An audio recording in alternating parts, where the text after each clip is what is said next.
बिस्मिल्लाहिर्रहमानिर्रहीम, अस्सलाम वालेकुम। ऑफ द स्क्रीन में खुशामदीद। सामान्य क्रम पाकिस्तान के दिफा की फ्रंट लाइन हमारे वो गुमनाम हीरोज हैं जिनकी वजह से हर एक पाकिस्तानी सुकून की नींद सोता है। हमारे इन गुमनाम हीरोज का कोई अकेला दुश्मन नहीं, दुनिया के कई बड़े और टेक्नोलॉजी से लेस ममालिक और उनकी एजेंसियां हमारे इन गुमनाम हीरोज के साथ लड़ रही हैं। लेकिन दुख तो तब होता है जब कोई एक वाकया पाकिस्तान में रोनुमा होता है तो हमारे लोग ये कहना शुरू कर देते हैं कि क्या हमारी एजेंसियां सो रही हैं। ऐसे सैकड़ों वाकयात रोजाना की बुनियाद पर होते हैं जो हमारे गुमनाम हीरोज अपने सीने पर सहते हैं और उसकी आंच भी पाकिस्तानी अवाम तक पहुंचने नहीं देते। हमारा सबसे बड़ा दुश्मन भारत अगर सबसे ज्यादा किसी चीज से खौफजदा है तो वो हमारे यही गुमनाम हीरोज हैं। आज की इस वीडियो में भारतीय दिफाई तज्जिया निगार और भारतीय मीडिया की ही जुबानी आपको सुनाया जाएगा कि पाकिस्तान के गुमनाम हीरोज भारत में कहां कहां मौजूद हैं और भारतीय उनसे कितना खौफजदा है। इसीलिए ये वीडियो मुकम्मल जरूर देखिएगा और ज्यादा से ज्यादा शेयर कीजिएगा ताकि हमारे उन लोगों तक भी ये पहुंच सके जो हमारे गुमनाम हीरोज के खिलाफ बातें करते हैं। साथ ही साथ हमारे चैनल को भी जरूर सब्सक्राइब कीजिएगा ताकि ऐसी वीडियोस आपको मिलती रहें। सामान्य क्रम भारत में आज से चंद साल पहले एक वाकया पेश आया जिसने पूरे भारत में एक भूचाल सा खड़ा कर दिया था। भारत के सिक्योरिटी इदारों ने पाकिस्तान से निपटने के लिए मुकम्मल एक नई हिकमत अमली तरतीब देने की कोशिश शुरू की। इस कोशिश के ही सिलसिले में भारत के वजीर दिफा और आर्मी चीफ की एक मीटिंग रखी गई।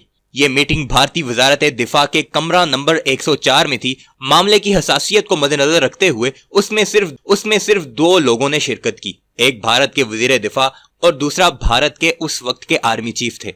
ये मीटिंग दिन को 11 बजे शुरू हुई और चंद घंटे बाद ही मुकम्मल तफसीलात तय की गई कि भारतीय अफवाज की नई तैनाती किस किस जगह पर करनी है। जैसे ही ये मीटिंग खत्म होती है और भारत के आर्मी चीफ अपनी लोअर कमांड को ये अहकामात देते हैं कि अपनी सेना को यानी अपनी फौज को इस पॉइंट पर इतनी तादाद में तैनात किया जाए, लेकिन आगे से जो जवाब उन्हें मिलता है वो बहुत ज्यादा चौंका देने वाला होता है। भारत की लोअर कमांड अपने आर्मी चीफ को कहती है कि जहां पर आप हमें तैनात करने की बात कर रहे हैं उस एरिया पर पाकिस्तान की अफवाज की तादाद पहले ही बहुत ज्यादा डिप्लॉय कर दी गई है।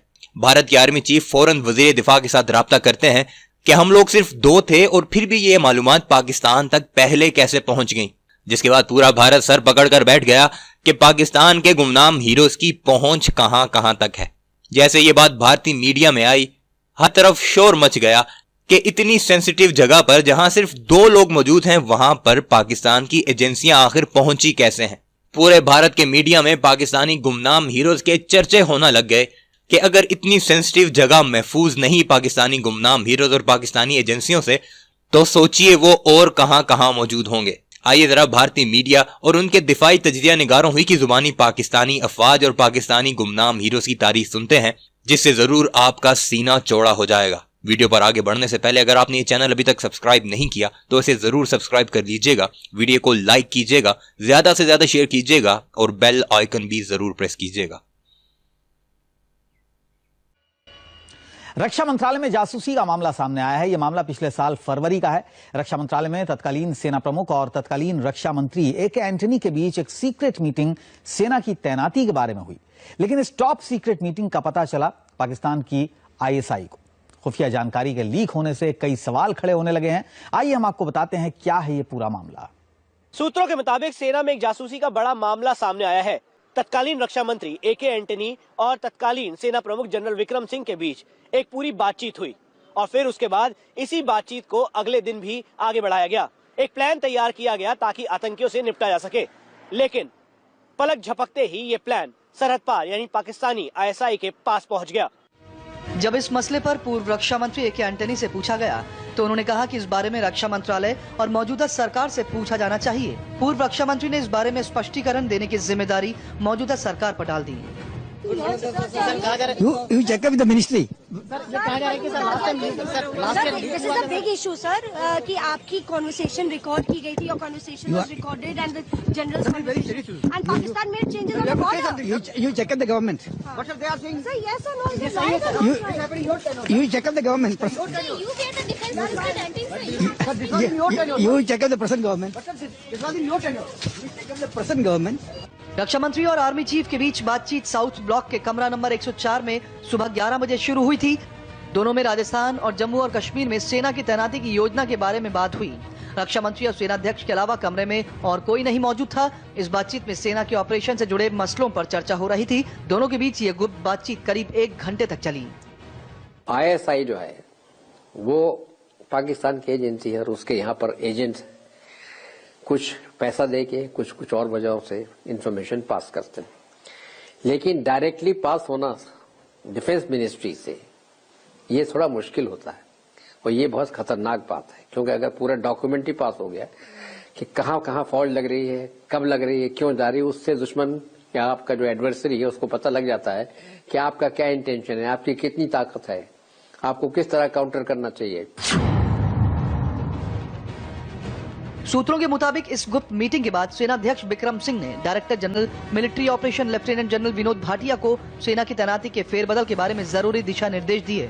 लेकिन इससे पहले कि अपनी ही बनाई योजना पर सेना हरकत में आती, कुछ ही घंटों में पाकिस्तानी आर्मी ने राजस्थान और जम्मू कश्मीर बॉर्डर पर अपनी पोजीशन बदलनी शुरू कर दी। पाकिस्तानी सेना की इस हरकत से भारत में रक्षा मंत्रालय के कान खड़े हो गए।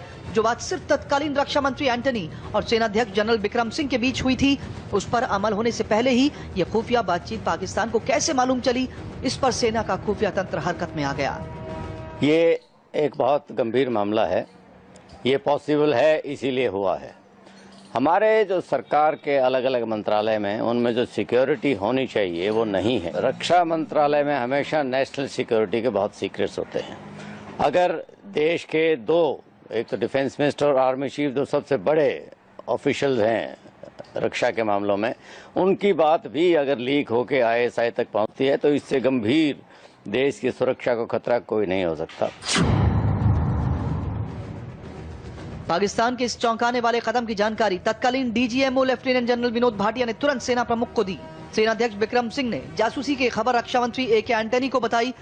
इन केस ऑफ पाकिस्तान किस जगह पर इन्फिल्ट्रेशन पॉसिबल है, कहां से नहीं पॉसिबल है, डिप्लॉयमेंट की बात, ये सब बातें पता लग जाती।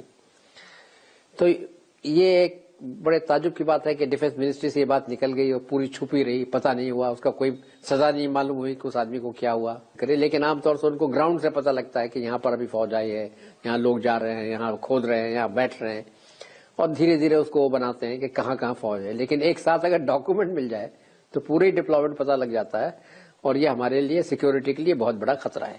बहुत सख्त खतरा है इसका। तो ये तो चलो ट्रूप मूवमेंट की बात जो ISI ने सामने आई है मीडिया में, वो तो पुरानी बात है, लेकिन फ्यूचर प्लान भी डिस्कस की जाती हैं। अगर वो लीक आउट होती हैं तो देश की सुरक्षा को बहुत खतरा है। वो एक कहावत है, फोरवार्न्ड इज फोरआर्म्ड। अगर हमारे एडवर्सरी को हमारी फ्यूचर की प्लान पता लगेंगी तो फिर वैसे भी हमारे जो प्लान है वो नाकारा हो जाएंगे। तो इसको गंभीरता से लेना चाहिए। मुझे पूरी उम्मीद है कि मंत्रालय और सरकार इसको पूरी गंभीरता से लेगी। आखिर कौन था वो जासूस जो रक्षा मंत्री AK एंटनी और तत्कालीन सेना प्रमुख जनरल विक्रम सिंह की बातचीत सुन रहा था? क्या कमरा नंबर 104 में बगिंग डिवाइस लगा हुआ था? आखिर वो कौन था जो इन दोनों की बातचीत सरहद पार ISI तक पहुंचा रहा था? क्या वो भारतीय खुफिया एजेंसी का था या फिर वो भारतीय सेना का एक सीनियर अधिकारी था?